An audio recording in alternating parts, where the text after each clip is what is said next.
আলাইকুম বন্ধুরা, সবাইকে স্বাগত জানাচ্ছি সুবর্ণা নেভেন কিচেন উইথ নাকুল ব্লেস ফুড ব্লগে। আমাদের আজকের রেসিপি পোয়া মাছ বোনা। পোয়া মাছ বোনা করার জন্য আমাদের লাগতেছে টমেটো, পেঁয়াজ, কাঁচামরিচ, ধনেপাতা। তো এগুলো সবগুলো আমি ধুয়ে নেব। এখন ধুয়ে নেওয়ার জন্য আমি বেসিনে চলে আসছি, পানি ছেড়ে দিলাম। ধনেপাতাগুলো হয়ে ভালো করে ধুয়ে নিতে হবে।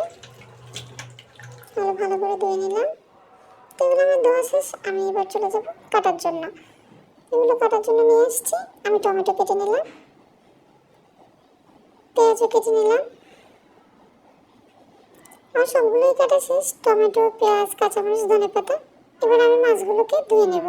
তো মাছগুলো ধোয়ার জন্য আমি বেসিনে নিয়ে গেলাম। মাছগুলোকে বেসিনে নিয়ে আসলাম। এবার পানি ছেড়ে এগুলো ধুয়ে নেব।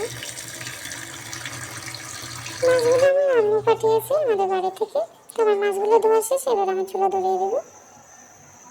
গ্যাস অন করে দিয়েছি। এবার কড়াই বসিয়ে দিয়েছি আমি। কড়াই গরম হয়ে গেছে, তেল দিয়ে দিলাম। তেলগুলো একটু নেড়ে ছেড়ে দিলাম। এবার আমি পেঁয়াজগুলো দিয়ে দেবো। তেল গরম হলে, তেল গরম হয়ে আসছে, এবার আমি পেঁয়াজ দিয়ে দেবো। পেঁয়াজগুলো একটু ফ্রাই করে নিলে আমি রসুন দেবো। তো পেঁয়াজগুলো একটু ফ্রাই করে নিই।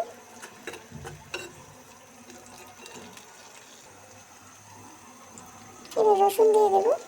রসুন, পেঁয়াজ আর রসুন একসাথে ফ্রাই করে নেব কিছুক্ষণ। পেঁয়াজ রসুন আমার কিছুক্ষণ ফ্রাই করা হয়ে গেছে। এবার আমি কাঁচামরিচ দিয়ে দেবো। কাঁচামরিচ,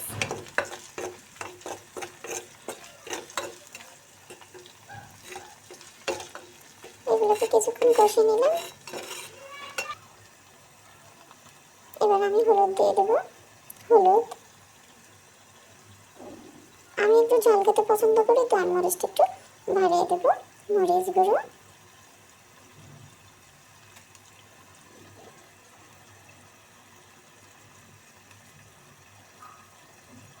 জিরে গুঁড়ো। তো মশলাগুলো এবার আমি ভালো করে কষিয়ে নেব। লবণ, পরিমাণ মতো লবণ দেব। তো এবার মশলাগুলো আমি কষিয়ে নেব কিছুক্ষণ।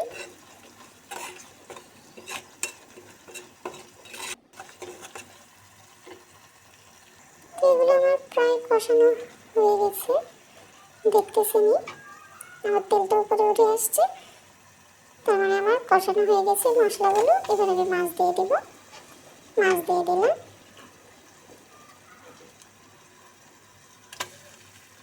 এবার মাছগুলো ভালো করে নেড়ে চেড়ে মশলা মিশিয়ে নেব।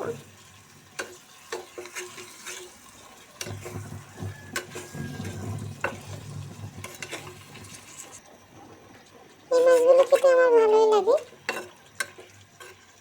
আপনাদের কেমন লাগে জানাবেন কমেন্ট করে। কে কে মাছ পছন্দ করেন আমার মতো জানাবেন। তো মাছগুলো এবার ঢেকে দেবো কিছুক্ষণ, ঢেকে রাখবো। আমার মাছগুলো কষানো হয়ে গেছে। তো আমি এবার টমেটো দিয়ে দেবো। একটু নেড়ে চেড়ে টমেটো দিয়ে দেবো।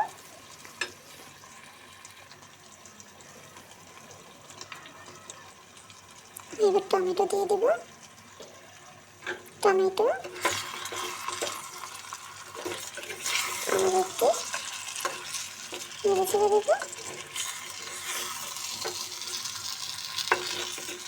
আবার ঢেকে রাখবো কিছুক্ষণ কষানোর জন্য।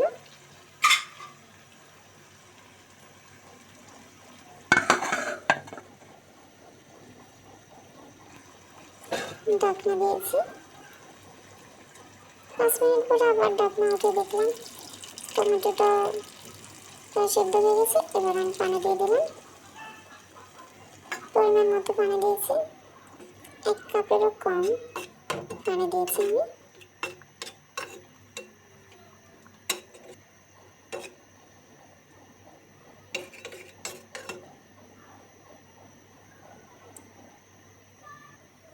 অনেক সুন্দর দেখাচ্ছে রান্নাটা।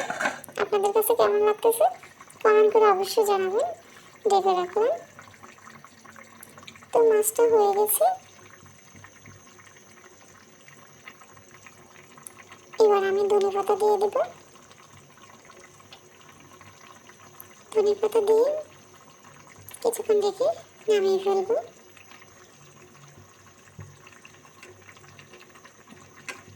ধনেপাতা দিয়ে দিলাম।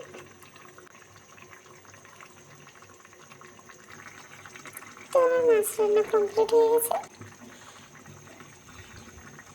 আমি আমি এবার এটা নামিয়ে রাখবো।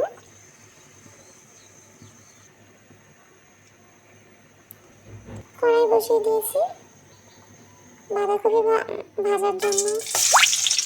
এটা হচ্ছে অনেকে নারকেলের ভাজে, অনেকে এটাকে পাতাকপি বলে, কেউ বাঁধাকপি বলে, অনেকে অনেক রকম করে বলে। আমি এটা ভাজি করবো, এই জন্য পেঁয়াজ দিয়ে দিলাম।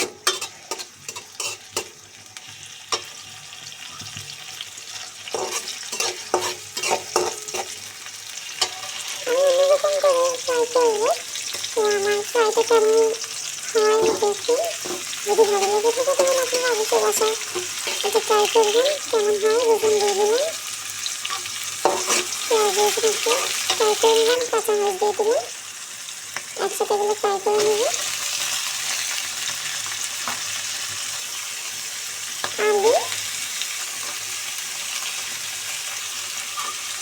গাজর আমি ফ্রাই করে রাখছি বাঁধাকপি দিয়ে। এগুলো একটু ফ্রাই করে নেব।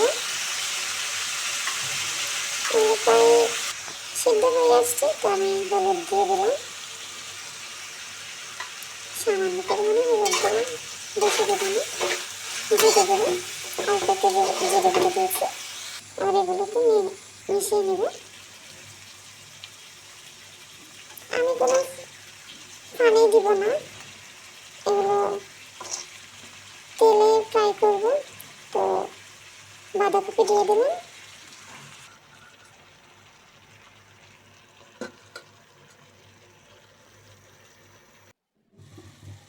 আমাদের রান্না শেষ হয়ে গেছে। বাঁধাকপি সবাই তো আমি পুরোটা দেখাতে পারিনি। এবার ধনেপাতা দিয়ে দেবো। ধনেপাতা দিয়ে নামিয়ে ফেলবো। একটু নেড়ে ছেড়ে দিয়ে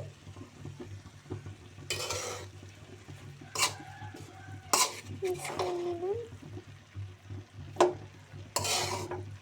আমাদের চার্জ ছিল না, জন্য কেটে গিয়েছিল। পুরোটা দিয়ে দেখাতে পারিনি এই জন্য। তো রান্না হয়ে গেছে, আমার দুটো রান্নাই হয়ে গেছে। পোয়া মাছ বোনা আর বাঁধাকপি ভাজি করা সবজি আর কি। তো আমার দুটো রান্নাই হয়ে গেছে। তো আমাদের ভিডিওটি যদি সবার ভালো লেগে থাকে লাইক, কমেন্ট, শেয়ার, সাবস্ক্রাইব করে দেবেন।